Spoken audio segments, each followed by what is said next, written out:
nome é Geraldo Felisberto da Silva, eu sou aluno do 4º período do curso de Pedagogia da Universidade Estadual Norte Fluminense, Darcy Ribeiro. Nesse nosso encontro, estaremos tratando de um assunto muito relevante: educação de jovens e adultos. Estaremos estabelecendo uma trajetória onde abordaremos 4 pontos essenciais da história da educação de jovens e adultos em nosso país. Acompanhe conosco.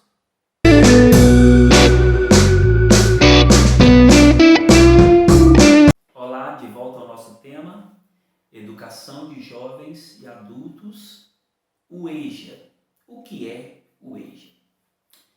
O EJA é uma modalidade de ensino destinada exclusivamente aos jovens e aos adultos que não tiveram a sua escolarização na idade apropriada. Mas vamos avançar um pouco mais. Vamos tratar de uma abordagem histórica de forma resumida. Falemos agora um pouco sobre múltiplas visões e múltiplas leituras da educação de jovens e adultos em nosso país.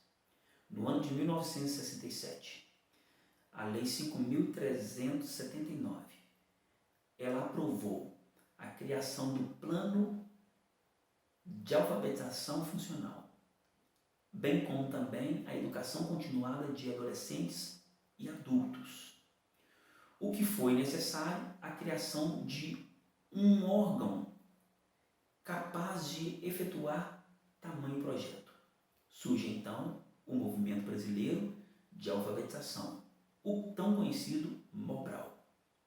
O Mobral, por sua vez, em 1985, ele foi extinto, dando lugar então à Fundação Educar. Mas voltemos um pouco na história. Em 1971, a Lei 5.692, ela trouxe à tona a obrigatoriedade do ensino de primeiro grau a todas as crianças de 7 a 14 anos, o que levou com que o ensino fosse espalhado por todo o Brasil. Com isso, surgiram vários centros de estudos, vários cursos supletivos e também a educação à distância, através dos conhecidos telecursos. Com a promulgação da Constituição Federal de 1988, houve então a obrigatoriedade do oferecimento do ensino fundamental para jovens e adultos. Contudo, através da Lei 93/94, emenda constitucional, propriamente dita, Lei 993/94 de 1996, foi derrubada então a obrigatoriedade do ensino fundamental para jovens e adultos.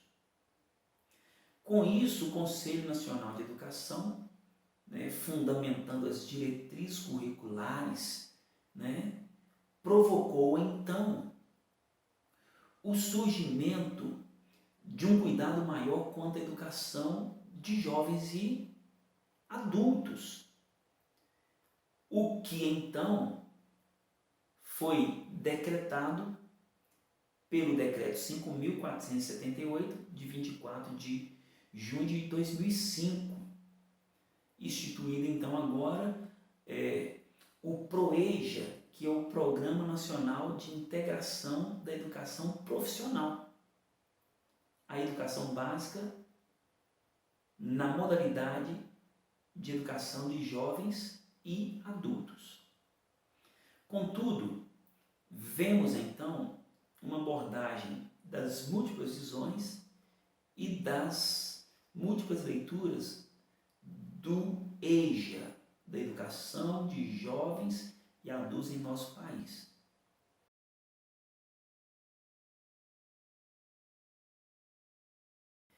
Pensemos como tudo começou. Temos a oportunidade de observar ainda o grande descaso dos órgãos públicos quanto à educação, ou seja, o ensino público. Com isso, percebemos que desde a nossa colonização até hoje, nada mudou. Toda ação educacional está voltada, direcionada para o benefício dos mais ricos, ou seja, da burguesia emergente e da aristocracia daquele tempo, como no nosso tempo.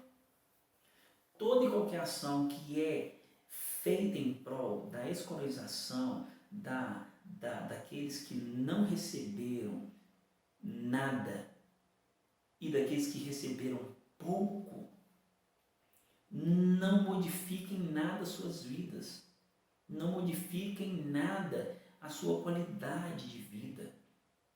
São os mesmos que ocupavam as fábricas, os campos, fazendo o trabalho pesado, tanto naquele tempo como agora. Então nós percebemos que a educação ainda é muito precária no nosso país. E o seu objetivo é apenas dar aos mais pobres um pouco apenas, migalhas do que deveria ser uma educação de qualidade. O que nos é passado hoje de forma visível é que os mais pobres, os menos alfabetizados, ainda se limitam a poucas letras e ao domínio de pouca leitura, bem como a incapacidade de fazer, de resolver cálculos extremos para simplesmente a resolução de cálculos simples. Com isso, então, nós percebemos um retardo total da educação, do ensino público em nosso país.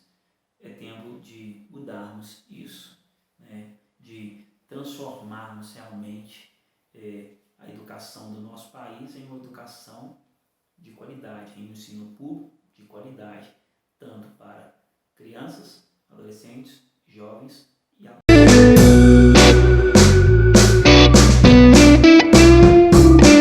É bem visível para todos que alguns acontecimentos da primeira metade do século XX explicam a condição de jovens e adultos pouco escolarizados. Contudo, há um divisor de águas, que poderíamos considerar o ano de 1930, com um antes e um depois, onde percebe-se a mobilização de todos os educadores em prol de uma transformação no ensino da nação, no ensino dos povos desse país, e isso trouxe alguns resultados significativos para a vida de jovens e adultos. Contudo, também percebemos que, em parte, o governo se sente na responsabilidade de assumir a sua tarefa como realmente aquele que deve incentivar e cativar o povo para a instrução, para a busca do ensino e da escolarização.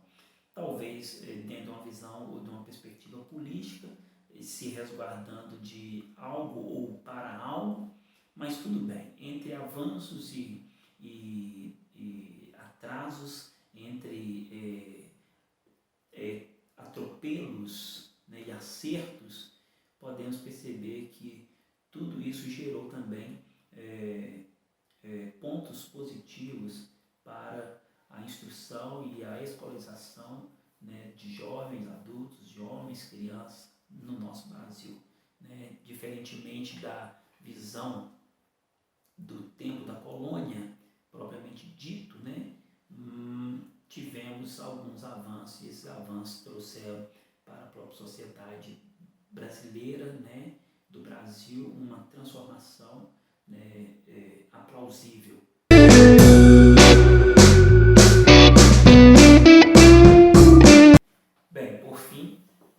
depois do insucesso de várias campanhas contra a erradicação do analfabetismo por parte do governo, né, vemos uma crescente necessidade do povo ter uma resposta, e o povo se mobilizou na década de 60 e com isso o governo teve que ceder, dando voz a um grande filósofo e educador chamado Paulo Freire, que possibilitou uma instrumentação, né, da sociedade para pelo menos o exercício da sua cidadania, e com isso, né, o povo começou a exercer um pouco da sua dignidade. Porém, houve um golpe nos anos de 1964 dos militares, apoiados pelos Estados Unidos, e isso trouxe uma reviravolta, porque houve uma opressão violenta, uma intervenção violenta contra aqueles que se opunham ao governo, e educadores e líderes comunitários, pessoas ligadas realmente ao bom senso da educação e da escolarização, foram totalmente oprimidos, perseguidos pelo governo militar. Houve um apelo dos órgãos internacionais e se criou então, nesse período, por volta de 1970, o Mobral, que foi uma válvula de escape em resposta à opressão que o povo sofria, que os educadores sofriam, e com isso passou-se novamente a ter um investimento na educação dos povos, da nossa nação, né? Homens, mulheres, jovens, adultos. Contudo, no ano de 1995, houve a extinção do Mobral, o que também trouxe algumas críticas da sociedade quanto à questão dos resultados alcançados, né? E o governo, então, ele cria a Fundação Educar, que vem para substituir o Mobral, né? Por volta de 1990 ela também é extinta, e daí nós vemos o surgimento, né, de um período tão cruel que foi a ditadura, e esse período, nesse período a educação ela foi orientada com base na lei de 5.692 de 1971, né? E somente votada pelo Congresso, e depois votada pelo Congresso, né? Sob pressão militar, a LDB era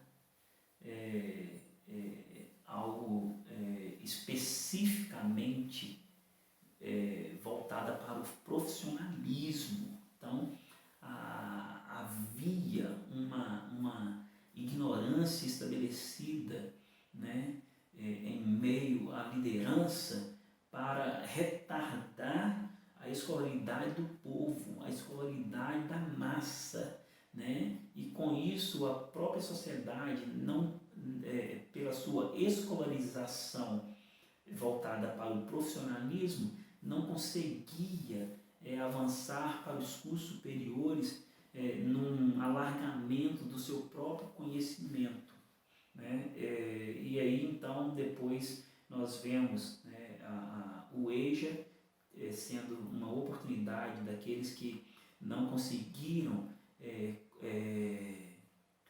cumprir dentro da sua idade realmente